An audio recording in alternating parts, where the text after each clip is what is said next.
Oh, what is the upskis, everybody? Welcome back to another episode of the GXGamerCast. We're on episode 66 of my little gaming show where once a week I just have to ramble about video games. I love them so much, and yeah, you name it. We're talking new video games, old video games. We're doing a list today. We're going to be talking about some of the hardest bosses I've gone up against in my gaming history. I have a versus series where I put up two topics, video games, franchises, you name it, and they battle it out for supremacy. A lot of fun. Last one we did was Resident Evil versus Dead Space, so, check that one out. A good time.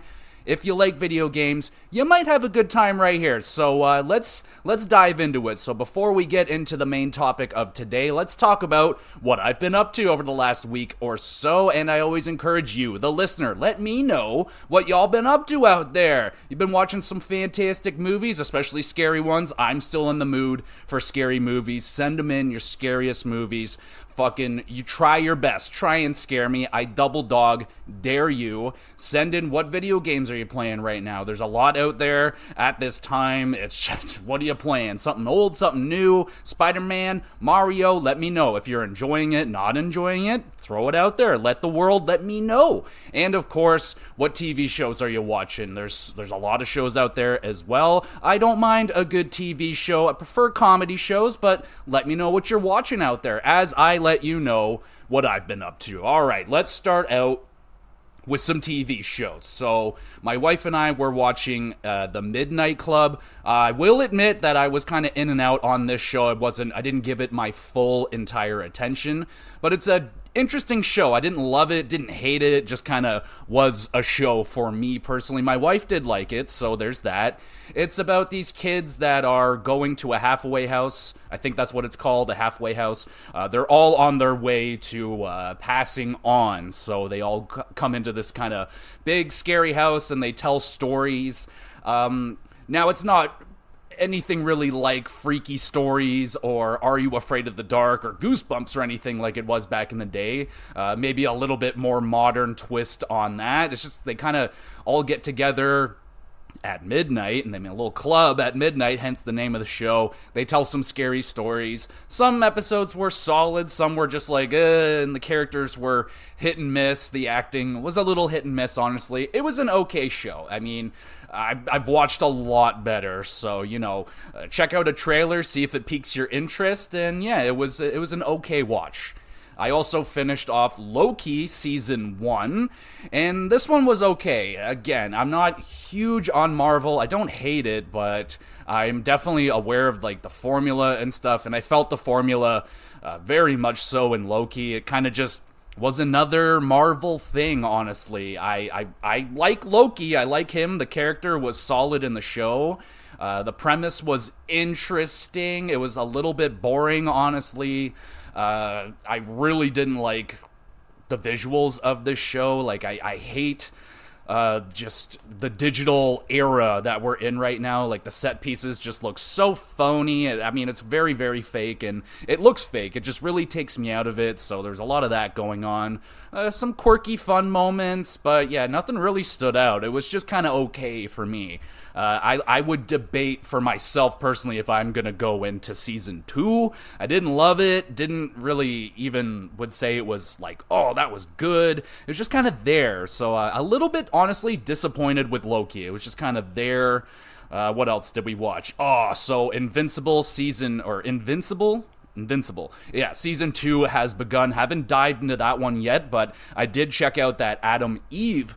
There's an episode on the side all around Adam Eve. Check that out, and it was awesome. I mean, if you're watch the Invisible show, you definitely got to check out Adam Eve. I was disappointed that it was only one episode, but it was good. It was a really good kind of a origin story for Adam Eve. So obviously, if you like Invincible, you're gonna dig that. I'm trying my best to hold off and see if I can wait until all the episodes are out, but more than likely I might be talking about Season 2 next week because I am extremely tempted to dive into Season 2. And that's all the shows I've been watching. I got a movie in this week, snuck in a movie, and it was Licorice Pizza. An odd, very, very strange movie. It was good. I enjoyed it. definitely not going to be for everybody. So, very strange premise behind the movie. I mean, if you can get behind it, it's kind of a love story revolving around an older-ish younger lady and a younger-ish boy. It's there. It is what it is. It's in the 70s, so but very quirky movie. Pretty funny. There's a cameo appearance from Bradley Cooper in this movie. It was my favorite part of the movie. He was amazing. Oh my goodness. That alone is probably worth watching the movie. There's like maybe 15-20 minutes he's in it, and it's 11 out of 10. It's incredible. I would say the acting was superb. Acting was fantastic in this movie. I really actually do enjoy the movies where, one of the characters is kind of like a child actor. So I kind of get a kick out of actors playing actors in movies. It's pretty interesting to see that. There was a good range of acting, especially with the young man that was playing in this movie. Don't remember his name.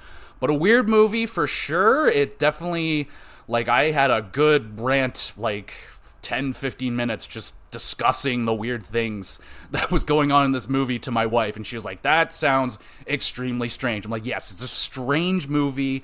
It's a couple of years old. It came out in 2021. There's a lot of hype around it. I think it's like an indie movie or something, but it has Bradley Cooper. I don't know. I remember there was a lot of hype around this movie, and it was recommended to me on a podcast off of someone that I really wasn't expecting to be interested in it, so that's why it piqued my interest. It's been on my list for a while. Checked it out. It was good. It's like a 7.5 out of 10. It's a weird movie, though, but if you can, just get past the whole, okay, she's 25 and he's 16. If you can get by that, it's a movie. It's funny. It's don't take it. It's just a quirky, weird, coming-of-age, romantic-ish movie. It's cool. It was a cool movie. All right, I'll stop rambling about that. Talk about video games. What have I been playing? Baldur's Gate 3. Oh my goodness. I'm getting very, very close now to the end. I only have one more thing to deal with, and then I think I have the final thing to deal with. So I'm right there, and goodness gracious, man, this game has just absorbed me so much. We will be talking about this game on the list today. There's actually something that's cracked this list, so that will be something we'll talk about. So we'll dive into some more Baldur's Gate 3 talk a little bit later on in this episode, but absolutely phenomenal game. I am so in love with Baldur's Gate. So good. Diving into a lot of Moonlighter this week. Kind of when I have a few minutes here and there, dive in, play a few minutes, sell some stuff. It's solid. There's definitely some mechanics about it that are very basic. The combat is very it's quite grindy.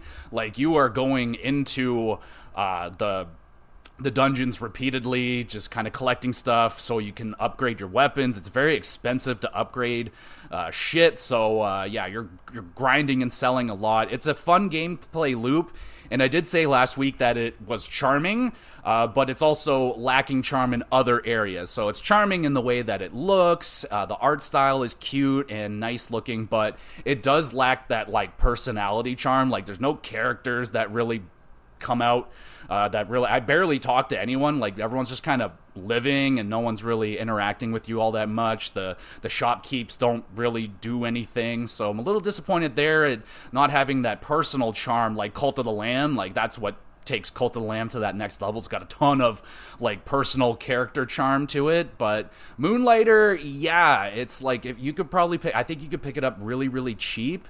I will say that I am dealing with a consistent amount of what's the word? Frame rate kind of choppiness with the Switch version. It'll just kind of go and it'll just kind of pop around pretty consistently. Now, it's not happening during combat. It's kind of when I'm just walking around town, so I don't know if it's too much to handle for the Switch. I don't know. Regardless, you may want to look into another version or just see if one of the versions runs better than the other. It's just something that I've noticed on the Switch. But for some reason, like I said, the gameplay loop is there. It's pretty damn good, and it's keeping me going with it. So I've only beaten... It's similar to Cult of the Lamb, where you have to get through like 4 or 5 dungeons, beat the boss, and then you can open up the next dungeon, so on and so forth. You're looking to get to the final one. I'm only on the second dungeon, so it's like a really, like I said, it's kind of grindy, but some people like that. So yeah, a Moonlighter might be something you dig. It's pretty damn cheap. So there's that.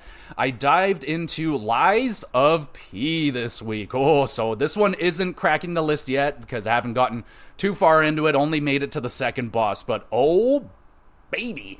Oh, if you like Bloodborne like I do, I love Bloodborne, and I've had a Bloodborne itch for probably 2 years now. I'm like, oh, I want to play it so bad, but there's other Souls games that I'm like, oh, I can't replay Bloodborne, and I haven't played this one yet, and so on and so forth.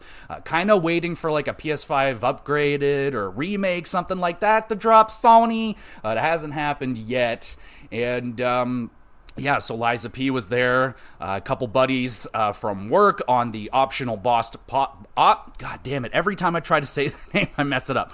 Optional Boss Podcast. Check them out. Fantastic little podcast over there. I was discussing Lies of P with them. They both beat it. I believe they both beat it. And they both liked it. The other one a little bit more than the other. So I was curious. We're all Souls fans at this time. And yes, I feel like I'm playing Bloodborne, not going to lie. It is extremely Bloodborne feeling, looking, which is not a bad thing at all. It feels great. It looks really good. I love the kind of Pinocchio thing that's going on here. It's kind of mechanical puppets, very cool. I'm drawn in, man. Played a few hours, trying at this moment until I beat Baldur's Gate, trying to crush like a boss a playthrough. So I'm trying to keep up with that. We'll see if I'm able to do that. We'll see. It's challenging so far. Like I've definitely died a handful of times, but the bosses so far pretty fucking good. The first one was really, really solid. Really like the second boss.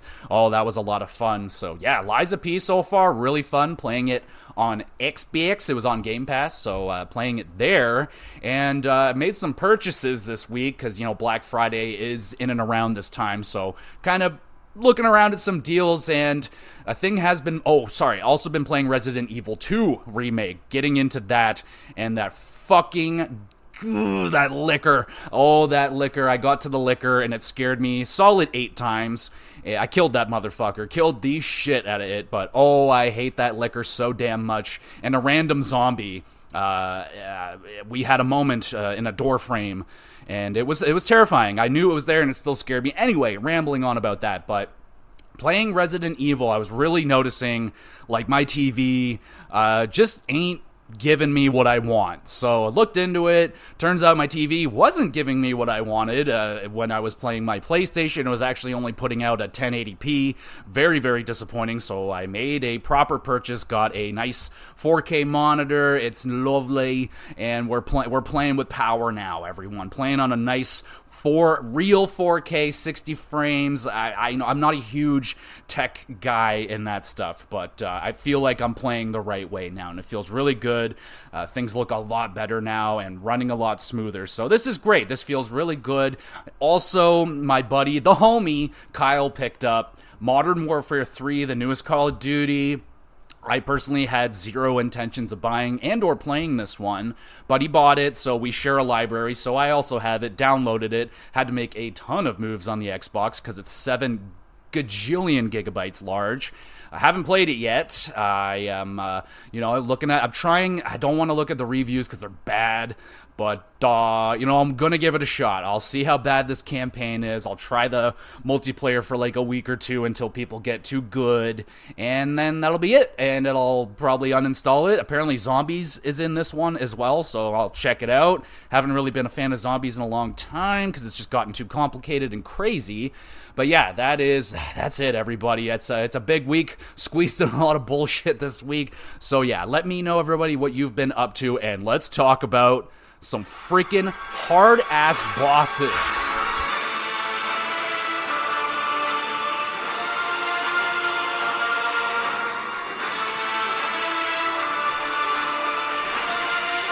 Oh, baby, and we are starting off on a hot note with Flame Lurker from Demon Souls, the legendary, where it all began. And I was there, baby. I was there. I purchased the OG Dark Souls back in, it came out in 2009 or whatever.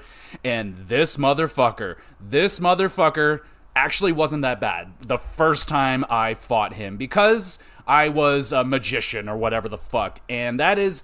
So this one, you may be like, oh, he wasn't that bad. If you were a magician or whatever, if you had magical projectiles or any form of projectile, then Flame Lurker wasn't the worst thing in the world. But when I purchased Demon Souls remastered, remake, whatever, and I was going with a strength build with a big old fucking, the Dragon Bone Super Sword or whatever. I love the big, massive swords in all the Souls games. I like the big, beefy, just ridiculous. Love pancaking people. It's immensely satisfying. But you cannot pancake Flame Lurker, sadly, and this son of a bitch is a son of a bitch when you gotta go up in personal against it. And oh my goodness.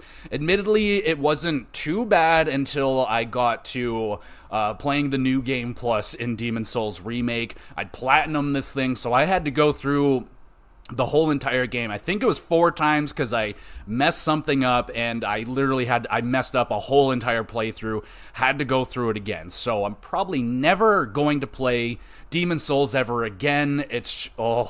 But oh my god, every time, obviously the game gets a bit harder every time you advance to a new game. So I got to New Game Plus 3 or 4, and this thing was the bane of my existence, man. Like, it got so bad, its hitbox, whatever the fuck it is, its hitbox for me was just so difficult for me to gauge. I wasn't an incredibly fast character, obviously, so I really had to time it rather quickly, and yeah, it's an aggressive, fast boss, which is not normal in Demon Souls. It's a fairly slow-paced game. A lot of the bosses, admittedly, are really freaking easy. 8 out of 10 of them you can cheese and just walk through them. And yes, I am aware of the cheesing that you can do with Flame Lurker, and I will admit, when I got to my final playthrough, I would never do this, but I had to go to the forum boards of Demon Souls, and phenomenal people in there. Phenomenal people. Within minutes, I put out a request for help, and within minutes, someone was like, yeah, bro, I got you. Here's this. This is how you do it. I can come in and help you. And at that point, I already figured out how to cheese this thing, where you can kind of stick yourself, there's like some bones, there's like a bone cage thing going on, and you can kind of trick it running around in circles, and it'll just kind of forget you're there. You can run up behind it, give it a cheap shot, run around circles, and yeah, I had to resort to that nonsense because it was kicking my ass so badly, and it didn't even matter I had whatever max resistance I could put up against that thing. It was still two-shotting me, I believe. So it was ridiculous. Flame Lurker, the bane of my existence throughout the Demon Souls remake playthrough. If you are a magician or whatever the fuck, sorcerer, it's not too bad. But you will learn why you don't necessarily want to be a sorcerer once you get to the final boss of Demon Souls. Hence why I didn't want to do that. But Flame Lurker, kicking it off with a fiery rage is the Flame Lurker. That motherfucker was tough. And again, shout out to that Demon Souls community. Phenomenal people out there. Phenomenal. And I will say now, there will be a lot of Souls bosses. I mean, I could literally fill 3 list videos of Souls bosses, because I've played most of them, but I have not played all of them. So I have not played Sekiro, I have not played Dark Souls 2, I have not played, some of the Devil May Cry. If your favorite hardest game is not on here or not in the discussion, good chance I haven't played it. I kind of avoided hard video games for a majority of my life. It's kind of only like the last 5 years or so that I've, dipped into the hard video game side. So, bear with me. There will be some Souls discussion on here, but I mean, how can you not talk about Souls bosses? They are freaking tough. So the first one, yes, Flame Lurker. Let us move on. Who is next on the list? We got we gonna do the son of a bitch that basically inspired me to do this episode, and that is Castlevania Circle of the Moon, a super underratedly hard game. I did not know what I was getting myself into, and I've beaten a handful of Metroidvania games, some rather hard ones, admittedly. We will be talking about them on this list today, but jeez, I did not know how hard Circle of the Moon was going to be, and I'm going to shout out the final boss in that game, which is Dracula. I think Dracula is, the final boss in every Castlevania game, so I don't think that's necessarily a spoiler, but I tapped out on that boss. Can't beat it. It wasn't the hardest boss in that game. I'm just so extremely underleveled. He's basically just way too strong for me. I don't really have a chance, but it is difficult, so I'll shout that one out, and there's a ton of bosses in this game alone that can make it onto this list, but I will pick the one that really, really fucked me up and probably made me the most upset while I was playing this one, and that is the Dragon Zombie. Oh my goodness, man. So you're in there, and it's this massive two-headed dragon zombie thing, hence the name, very, very creative name, but this son of a bitch is huge. It takes up a majority of the screen. If it touches you, it hurts you. It shoots out fireballs. It's shooting out laser beams. It's moving its heads all over the place. So it's two heads, and you got these little platforms that you have to, if you're going to do damage, you got to get down into the platforms where they can touch you too. I mean, you can stay up top. There probably are ways to cheese it. Like Castlevania I really didn't understand a lot of the mechanics of that game, admittedly. There's some spells and shit, and obviously some of the power-ups, like the classic holy water, the cross. If you had the holy cross, never drop that thing. It's the most useful thing. Nothing else compares, and I didn't have it for a majority, so whenever I was on a guide and they were like, oh, use this. I'm like, I don't fucking have that. So I was just kind of using the almost bare bones, essentially. And yeah, this motherfucker was tough. So freaking tough. It's relentless. Like, you cannot, like, you have to stick and move just nonstop because it's just always moving. You're looking on both sides because it's on the left and the right of you, and goodness gracious, man, just the hitboxes on this thing are relentless. There's almost nowhere safe to go. Like, if you think you can go up to the top and just hide out in the corner, it's shooting fireballs at you. If you go to the bottom, it'll touch you with its feet. You can't touch its body.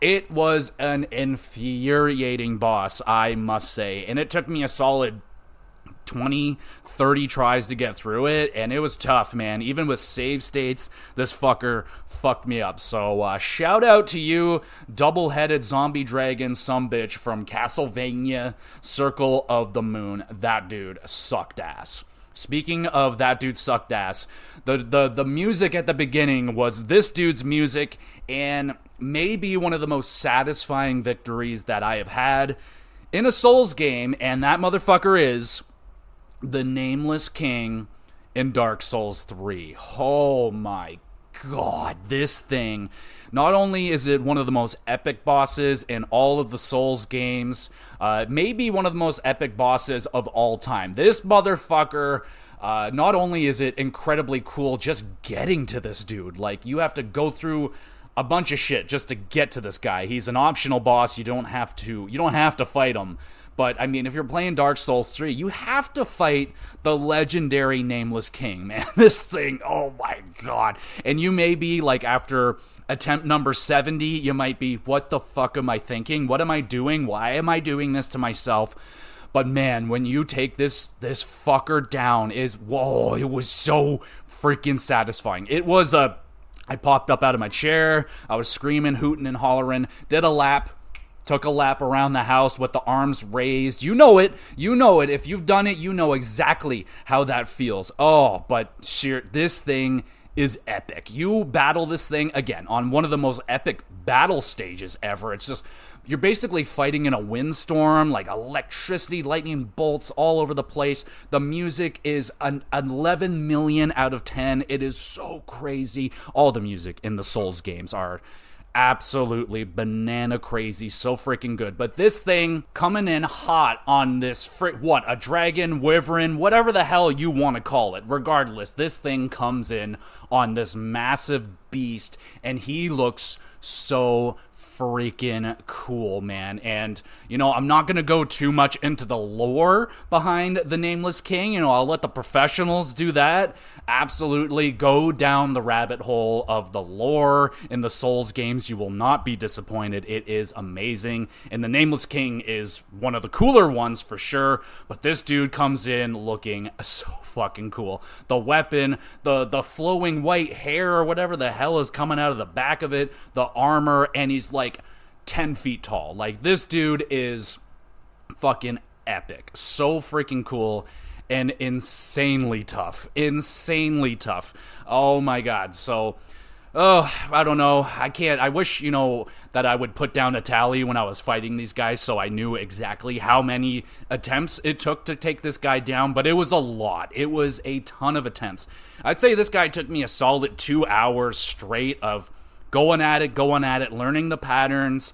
And one of the bigger challenges of this fight in the first phase, when you're fighting the fucking dragon thing, you gotta take it down, and the camera is fighting you, because he is flying around in this massive fucking area, and you're just like, oh my god, please just come down here, and you gotta whack its head, and the hitboxes and striking, especially depending on your class and stuff, you gotta kind of aim and make sure you're hitting it properly, and you only get certain amount of opportunities before you're fucking dead. And yeah, so you gotta make your opportunities count, especially me playing as a big, slow, lumbering, just massive damage output bitch.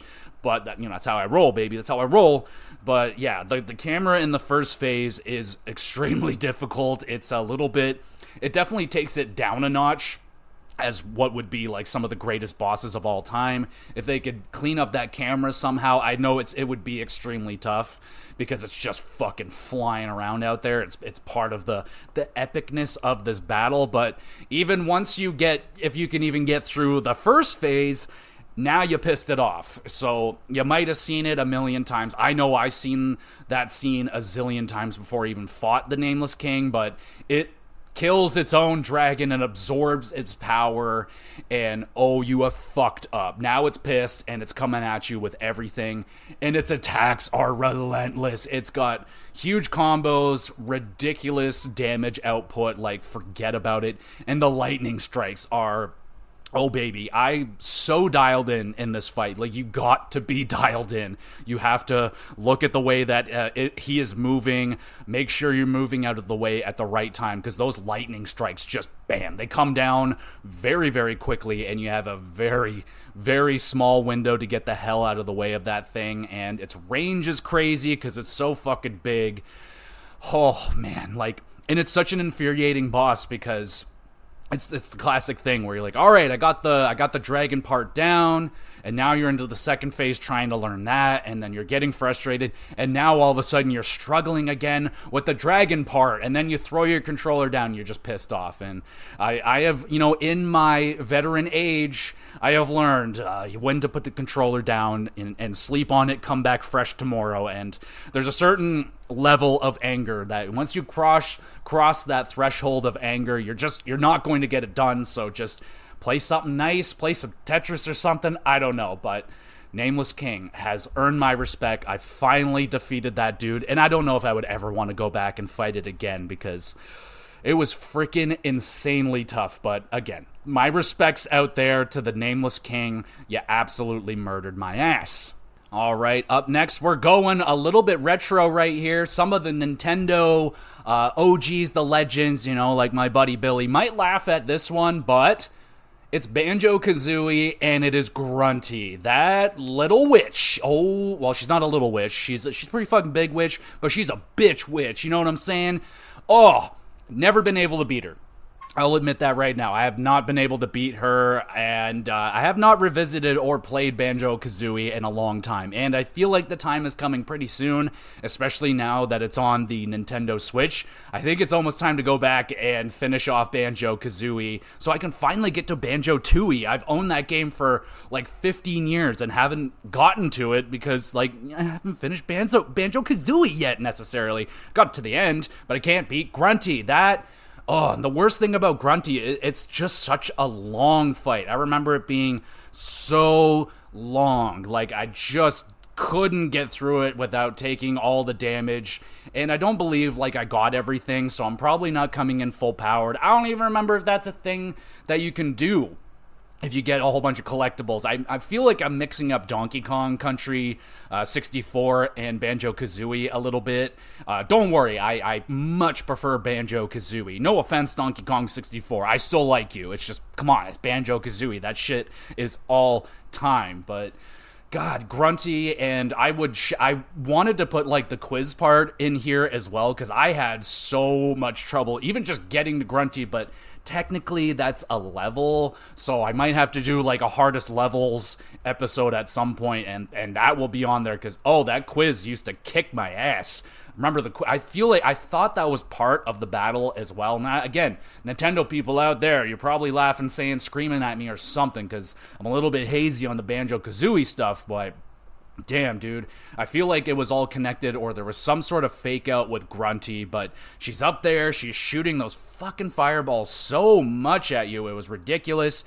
There might have been a little bit of problems with the controller back in the day. I definitely struggled with controllers on my old retro systems, like finding a N64 controller that had a good analog stick, like, it was really, really tough, man, and I definitely had a couple of shoddy N64 controllers.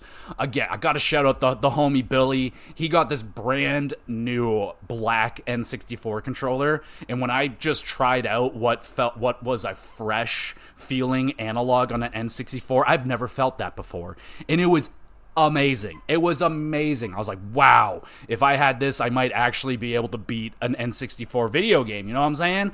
But yeah, there might have been some issues with the controllers again back then, but I couldn't beat Grunty, and yeah, I'll see. We'll see if she is as hard as I remember her if I ever get to her again. I am getting a craving for some of that old school N64 3D platformer or something like that. So Grunty, your days might be numbered, but for now, you got me beat. You got me beat.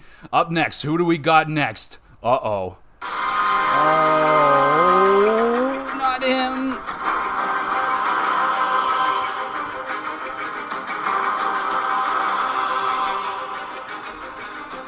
Oh,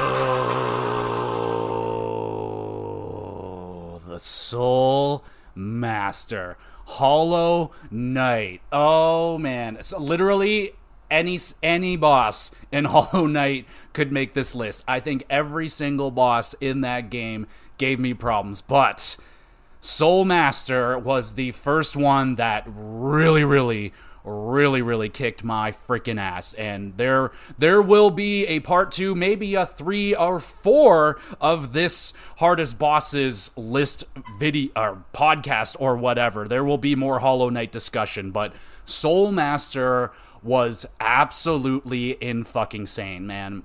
That dude almost made me stop playing Hollow Knight. And, Hollow Knight, man, what a freaking tough game. I would say that might be the hardest Castlevania Metroidvania, that I have played out there. Consistently, ridiculously hard bosses, utilizing that kind of what do you call it? Repetitive, not repetitive, but trial and error with this dude. But his pattern was so fast and aggressive. He had a pretty wide set of moves. He's big. He was intimidating. The music, I will not forget that motherfucker. Like, I hated going back up to see the Soul Master and going through the Soul Sanctum, which was so fucking hard. Just getting through there, like, oh my god, dude, the Soul Master. And if I am not mistaken, this dude has a fake out. I just checked. He absolutely does. Okay, so I am remembering now that absolutely fucking crushed my soul. I thought I had it, and then he slams back down, and I definitely got hit by that. Oh, it was absolutely soul-crushing, like, really tricky jumps. He's always shooting these projectiles at you. He's flying back and forth. Like, it's a really intense boss fight. It's really good. Like, I remember going back at it and just, okay, I'm getting better at his patterns. I'm starting to understand it. Just another try and another try and another try, so on and so forth. Again, another one I wish I could have a tally mark on how many times it took me to finally take this fucker down. And just hearing, like, looking at the video quickly and just hearing that, the voice, the sound that he was doing, absolutely just makes the fucking hair on the back of my head stand up. Like, I fucking hated the Soul Master so much, but, does it ever, like, the great thing about a hard boss, especially one that's challenging in the good way, like, it's like, okay, it's not cheap, it's just really well designed and difficult. It's one of the best feelings in video games when you take one of those dudes down, and Soul Master was absolutely one of those feelings. So special shout out to freaking Hollow Knight. And please, will you guys please release Silk Song already? Like, come on, we've been waiting for so freaking long. Alright, going up next, let's talk about Baldur's Gate 3.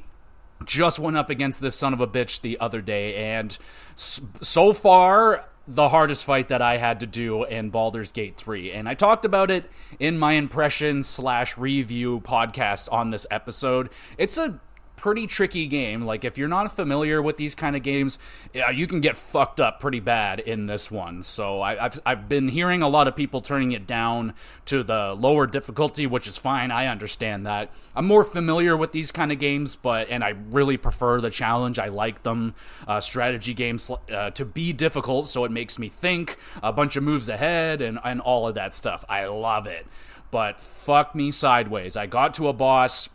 What's its name? Ansur. So I'm not going to really discuss what it is. Just going to say Ansur. And fuck, man, this thing really put me in a bad spot. It's a huge fight. It might be the biggest fight. It was the biggest fight in scale I think I had in Baldur's Gate so far, and I think well over 100 hours now. So it's a big boy fight. Big boy fight. And, I'm plowing away, taking out all the cronies around this thing, and it's a big boss. Like, it's huge, and it does a lot of damage. It's got a huge fucking health pool. It's got a ton of health on it, and at one point, it pulls off a move that, if you're not prepared for it, and I very much so was not prepared for it, I had a few potions that can save a couple of my party members. But yes, this move absolutely eviscerates everything on the battlefield. It kills its own friends. It kills all of you, especially if you're not prepared for the attack. It's gonna wipe you out. And it took me a lot of reloads and trial and error. Like, okay, let's try out this combo. Let's try this spell out. Let's try that potion. This potion. Let's try haste. Let's try this. And a lot of it wasn't working. I had to get some luck going on for sure. But thankfully, Shadowheart saved me in this fight.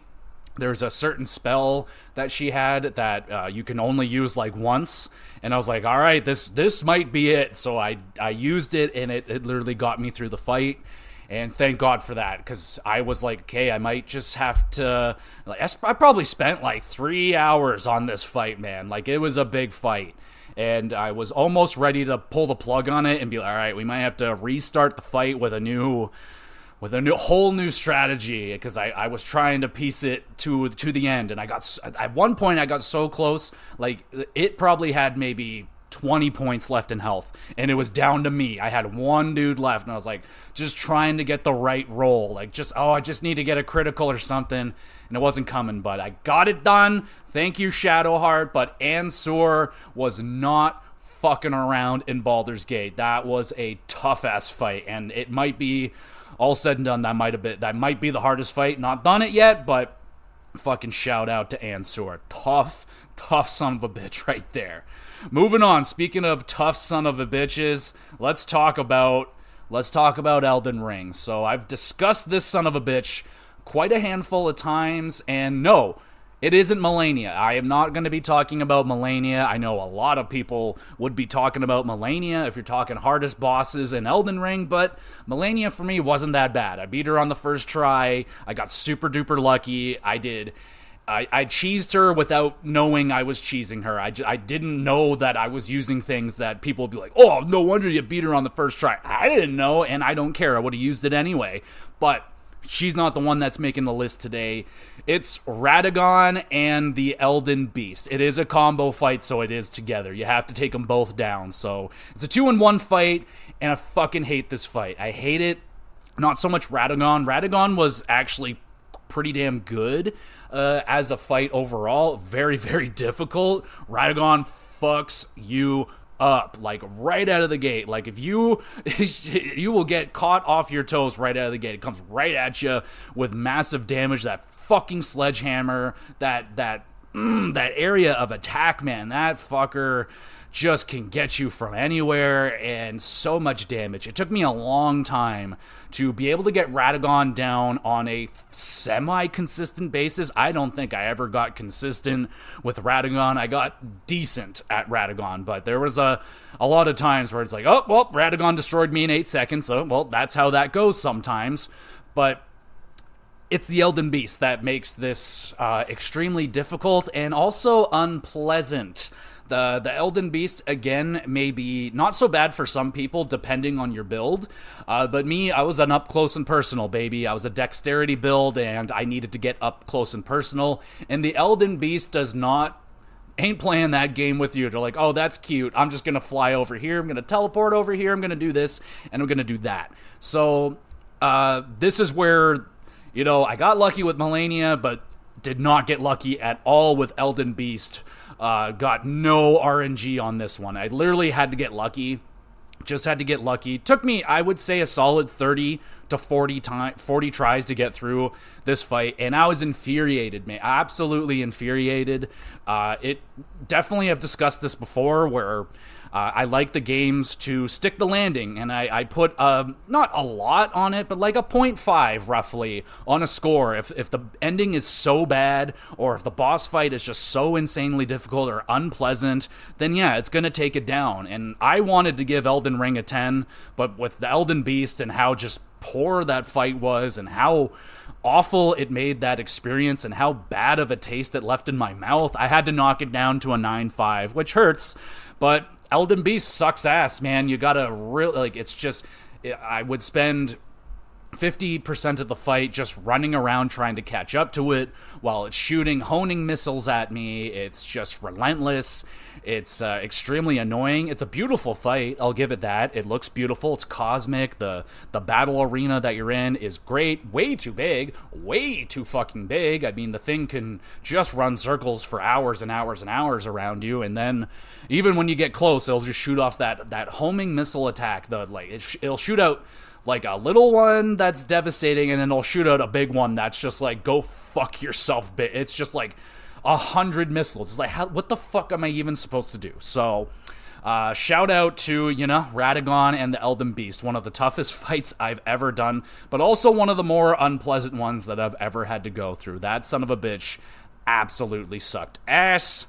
All right, up next, one of the more recent-ish ones. This was last year, one of my favorite games from last year, Returnal. And it's the final boss of that game. I mean, I would shout out all of the bosses. Maybe not the first one. The first one wasn't too bad, but Returnal is a very difficult video game. But the final boss, Ophion, could be something else, but Ophion, sure, let's go with that, was a motherfucker. And, Jesus, man. I will say that this was one of those bosses, once I beat it, it was easy peasy lemon squeezy. I was fucking it up every single time after I beat it for the first time. But to beat it for the first time, it took me a shitload of times to take this fucker down. More or less, it's because of the level leading, like, you have to get through the level to get up to the boss. That level really, really fucked me up. It was underwater. It was a lot of fun, a really good underwater level, I will say, but it was the hardest by far. Very tricky to get there, and to get there in one piece with enough health to take down the final boss and to have a proper, like a good enough loadout, because the thing about Returnal, it's, what do you call those, a roguelite, so you're kind of going through and hoping that you get the right gun with the right loadout and perks and shit like that. So sometimes I wasn't going to beat it because it's like, oh, my loadout, I didn't get the things that I want, but you have a good run and see what happens. But this boss is extremely difficult. It's basically like a bullet hell, like a 3D third-person shooter, bullet hell type thing, but it's amazing. Love Returnal, absolutely loved it. And yeah, this thing has a lot of things going on. It's got like tentacles, it's got all these little bullets that it's shooting at you, laser beams of all variety of sizes and distances and heights that you got to dodge it. You're also underwater, so you're not necessarily moving as fast as you normally do. You're moving quick, but it's definitely, there's an adjustment to the other biomes that you're playing in Returnal, so that's probably why I had so much freaking difficulty with it. But yeah, man, the final boss and the final biome of Returnal was extremely difficult to get through, but it's like I said, once you get there and you learn it, it wasn't too bad to return to fight Ophion. A tough boss and a really good game. Returnal, get out there and play it. Good job. Would ya? Jeez almighty. Alright, let's talk about some frickin' Bloodborne. I mean, we gotta talk about Bloodborne. I will say that I did not play the DLC.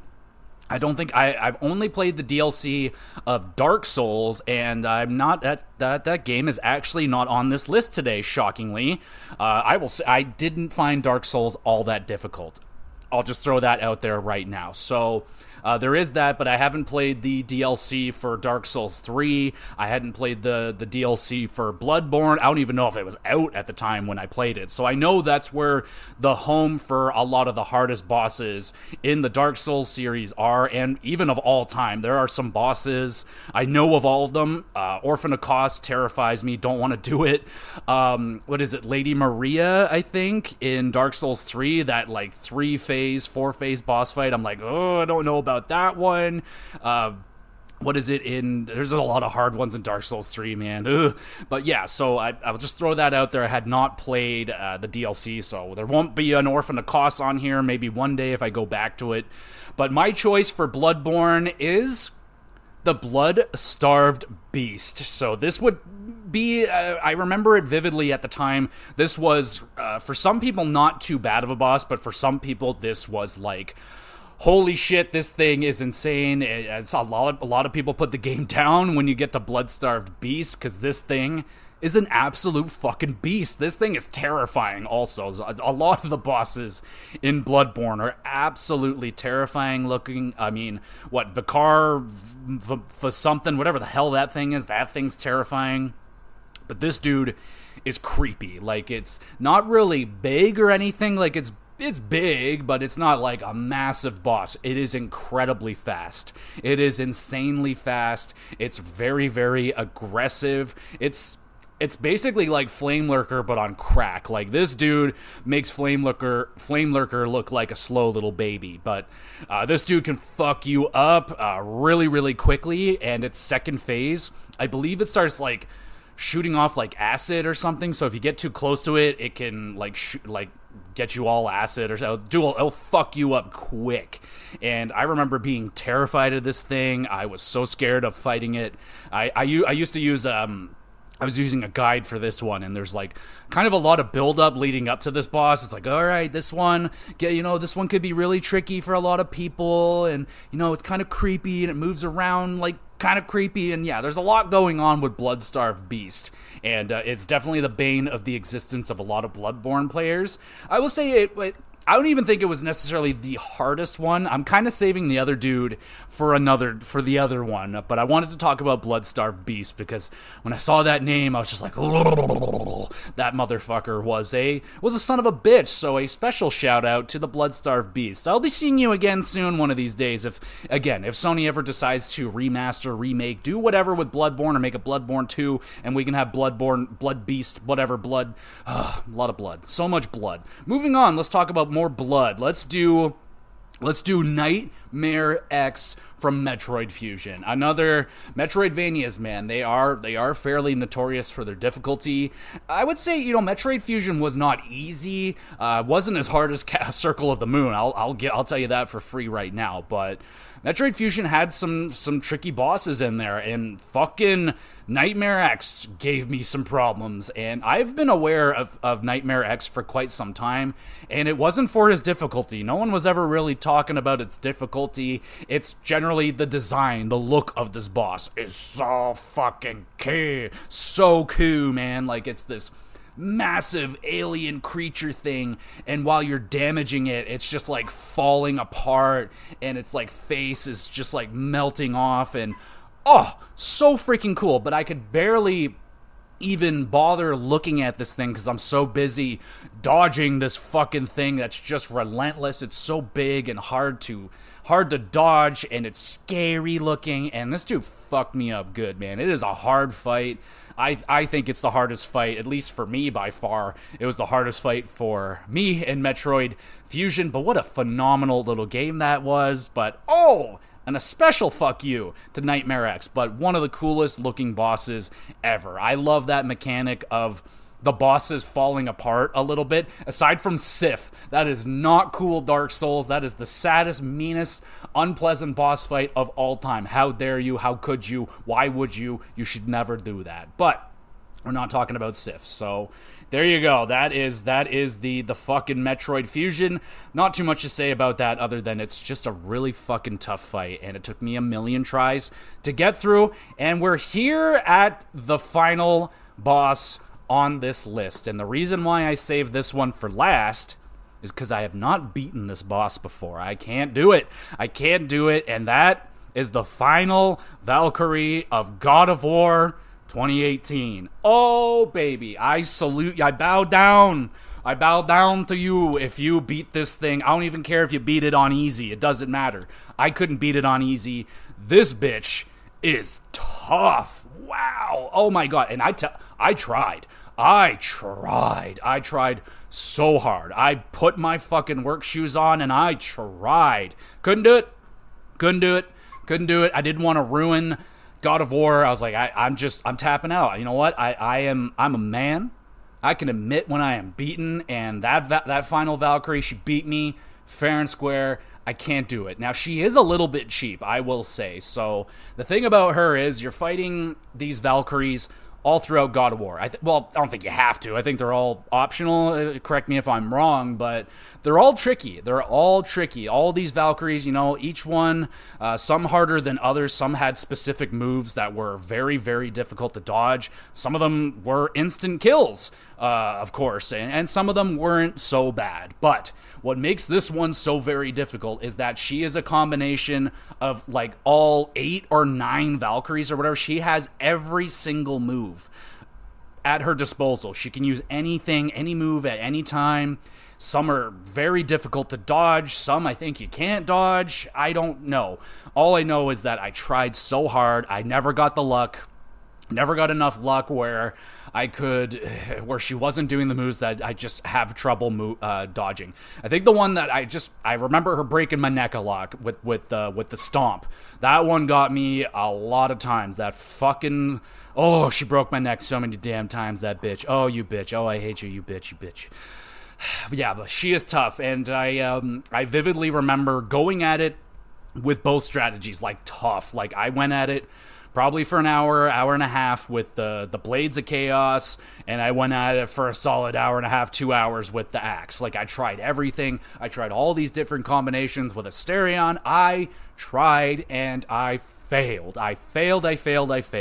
And I have not gotten to God of War Ragnarok. I'm starting to think that, I might need to replay God of War 2018 because I'm a cheap bastard. God of War Ragnarok is on sale right now for like $50. And I'm like, I'm interested, very interested in fact, but I pay a shitload of money every year for this PS Plus bullshit, and I am waiting very patiently for them to drop that game on there. So again, I might extend my patience by or help it out by playing 2018 again, and maybe I'll be able to take down that Valkyrie, but likely not, because I'm telling you, man, I gave it as much of an effort as I possibly could, and I said, nah, can't do it, my friends. So there we go, everybody. I would absolutely love to hear what are the hardest bosses that you have taken down throughout your time gaming. I know there's I admittedly am a little bit scared of Sekiro. It's on my list. I haven't bought it yet because, if I buy it, then, I gotta play it. And I'm a little bit scared of that game, honestly. I hear it kicks a lot of people's asses. I'm very aware of the how to tackle that game. I'm very aware of all of this stuff. I'm still terrified of it. The final boss sounds scary. That fucking monkey just looks insane to me. So one of these days, maybe the next time we're talking about some hard bosses again, I'll be talking more about some Sekiro, maybe Dark Souls 2. There's a lot of bosses in that game. If I ever get to that fucking game, we'll have to wait and see. But I already have half of another list made up, but didn't want to shoot my whole entire shot today, so we'll stick it at what I think I randomly picked 11 we'll talk about today. So there you go. There's 11 of the hardest bosses. And again, let me know, what's the hardest boss that you've ever taken down or not taken down? What's the hardest one that you haven't taken down? That's what I'm curious about. So I'll let you know. And thank you so much, everybody, for listening. You're awesome. If you're rating these, review the podcast. You're especially awesome. And, you can be especially awesome. Just let me know how you liking the podcast, all that stuff. Send in a question related to video games, hockey, wrestling, anything. Got questions about the podcast? I'll be happy to answer it for you. We can take out a nice little sliver of the show and dedicate it to you, the questionnaire, and we can answer the questions on the podcast. That would be a lot of fun. These podcast episodes get uploaded onto YouTube at GamerGX Videos. All the links are there down in the description. You can follow along. Leave a comment on the YouTube channel. That's a great spot. I'll see it there. There's an email address if you maybe want to just have a personal conversation. You don't want your question read out on the show. Absolutely no problem. Just say that, and I will absolutely respect that. So, yeah, send them on in. There is a Twitter page as well. Go ahead, follow along. I put up, announcements, and if I have my idea set for what I want to talk about, I'll announce it as early as my brain comes up with my idea for that week. So there you go. We will be doing the WrestleCast this week, of course. It's going to be a big one. We got Full Gear, AEW Full Gear, so bear with me. I haven't fully decided yet how that's going to go down. Full Gear, AEW pay-per-views tend to be rather long, and a lot goes on, a lot of wrestling, so it's more than likely going to be its own separate episode for AEW Full Gear Review. So be on the lookout, check up with Twitter, see if there's announcements. I'll let everybody know, but there will be, of course, a recap as there is every single week, and there will be a review of Full Gear. Rather, it's put into the recap episode, or it's its own episode. Just stick around with this podcast, baby, and you will have maybe, hopefully, some entertainment. And again, thank you so much for listening. We'll be back again soon with some more GX Plus Cast.